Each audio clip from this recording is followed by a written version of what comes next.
રોટલી હોય, શાક હોય, પણ સાઈડમાં જો સંભારો ના હોય ને તો ડીશ અધૂરી લાગે છે. તો ચાલો બનાવીએ આપણે ઝક્કાસ એવો ટિંડોરાનો સંભારો. એના માટે મેં ટિંડોરા, મરચાં અને બટાટું લીધું છે.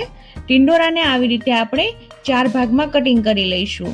બધા ટિંડોરાને આપણે આવી રીતે કટિંગ કરી લેવાનું છે.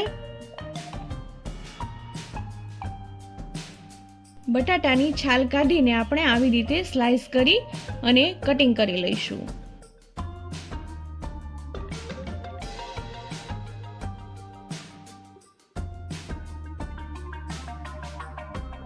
હવે મરચાંને પણ આવી રીતે આપણે 4 ભાગમાં કટિંગ કરી લઈશું.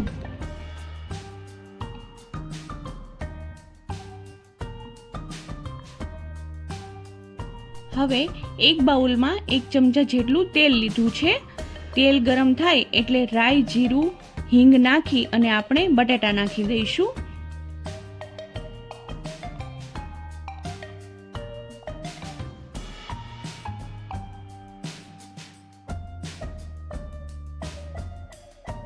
પછી સમારેલા ટિંડોરા નાખી અને તેલમાં સારી રીતે મિક્સ કરી લઈશું.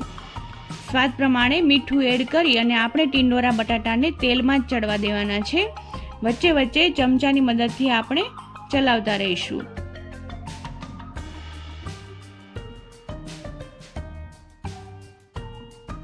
ટિંડોરા બટાટા 50% જેવા કૂક થાય એટલે આપણે મરચાં નાખી દઈશું